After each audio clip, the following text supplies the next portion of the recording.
Good morning, everyone. It's 8 o'clock. We'll get started in just a moment, see if anyone's going to join us this morning.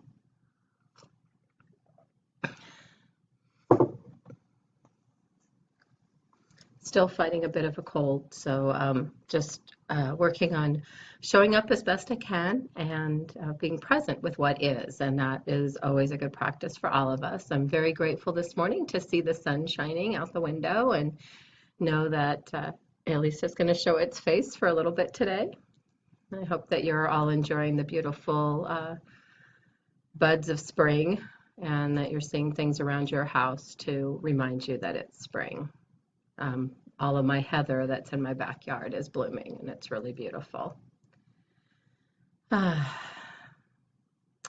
So I invite you to just get comfortable in wherever you're sitting, feel your feet on the floor. Feel yourself, if you're sitting on the floor, just kind of feel yourself connected there. And I'd like to start with taking, if you want to close or lower your eyes, we'll start with taking 3 deep breaths. And we're going to start with empty, since we worked with emptiness last week. So just breathe out, and then take a big breath in. And release it. And do that again. And let it go. And one more big breath in, filling your lungs as much as you can. And hold it for a moment. Feel the fullness. And then just release it. And just allow right now your breathing to return to whatever is the normal pattern for you. And take a moment to notice. Notice your, as I said, your feet on the floor. Maybe you're sitting in a chair. Just feel yourself totally supported. And we are going to use the image of a tree today as we've been going into the dark wood. And so what I'd like you to do is just every time you exhale, just imagine roots growing out from the bottom of your feet into the earth, just like a tree. And feel them get deeper and deeper. And just like a tree, the tree gets its nourishment from the ground.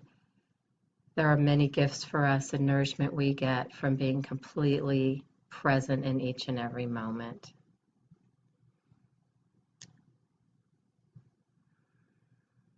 And on your next exhalation, I want you to imagine trees or branches growing up into the sky, just like a tree. All the budding branches and the leaves starting. Maybe there's flowers on your tree. And what the sun feels like.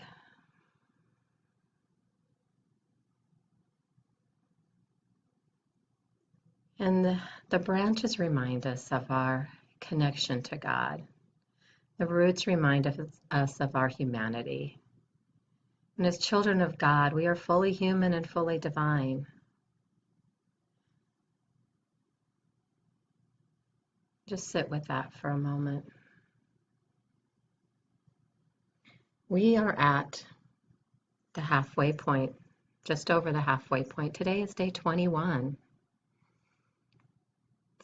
It's been a full time in the dark wood. You may have noticed different things coming up for you. Some of it may have felt really good, aha moments. Others of it may have felt really uncomfortable. As we looked at things and traveled together through the gifts of uncertainty and emptiness and being thunderstruck. And this week we've been looking at the gifts of getting lost and temptation. Just take a moment to feel yourself in your body.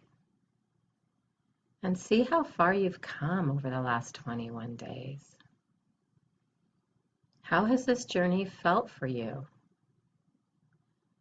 What parts of it have you gone into kicking and screaming? And what parts of it have felt some ease?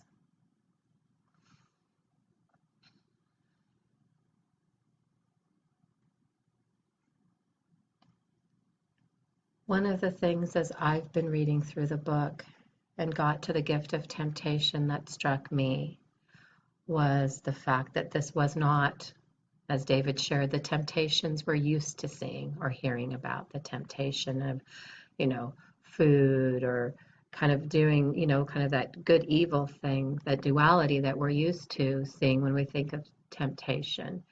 But that temptation to do good, the temptation to do the good that's not yours to do.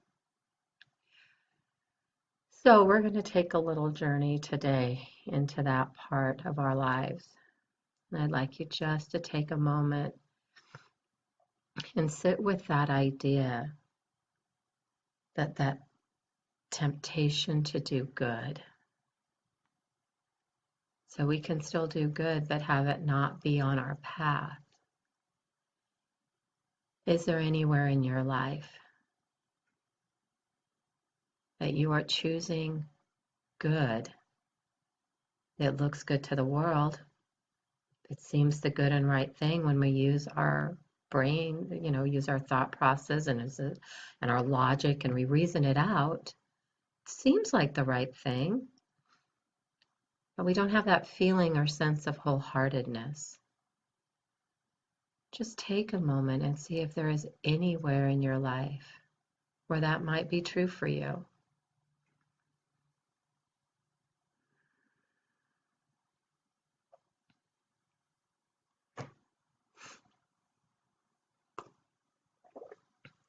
It can be pretty subtle. One of the places that comes to mind for me is when I was working at a nonprofit organization and we were doing amazing work in Guatemala. I loved the organization. I loved its mission. I loved what it did. But somewhere in the 7 years I worked for them, I did what was mine to do, and then I stayed on. Keep thinking I was doing good, but it was really draining me, and I was really starting to feel exhausted, and I was losing my joy. So although I was still doing good, and there was a part of me going, well, this is what I'm supposed to do. This is making it so I can pay my rent, and I can make my car payment, and I can pay insurance and buy food and all those things. With lots of reasons, lots of logical reasons. I had a good benefit plan. Lots of great reasons for being there. And I went ahead and stayed way past my expiration date there until, through the wisdom of one of the founders, they decided it was best that I go follow my own path, and they let me go. And that in and of itself was its own journey. So I just encourage you to take a few moments and look for where in your life that might be happening. Where are you doing good that's not yours to do?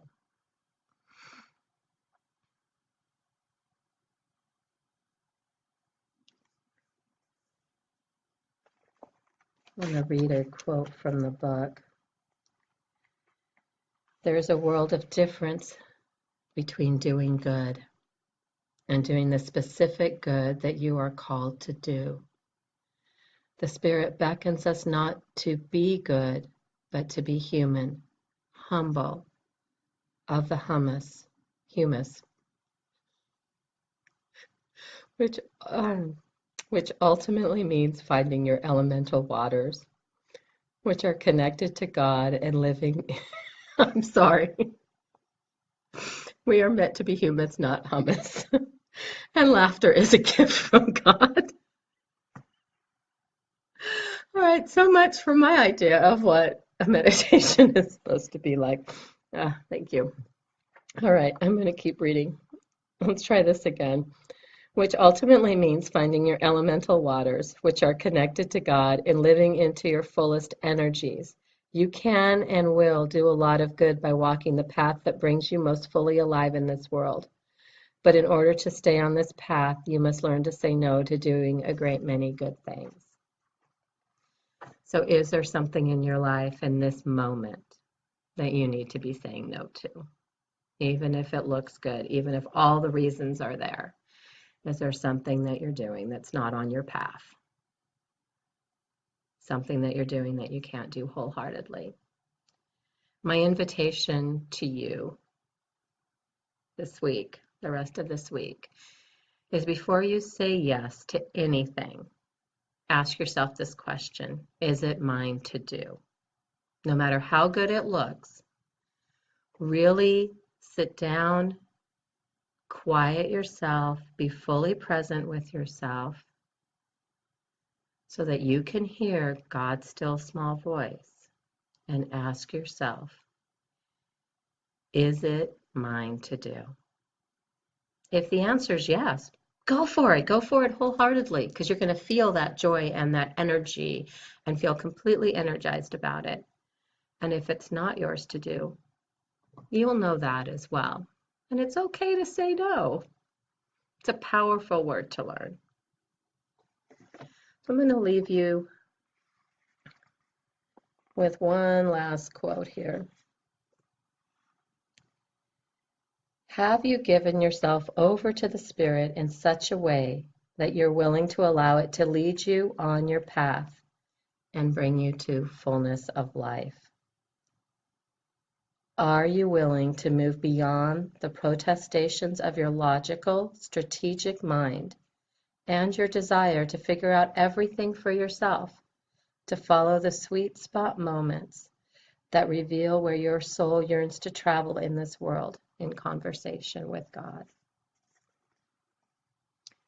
So I invite you to travel in conversation with God. Ask yourself that question: is it mine to do? And have a very blessed week.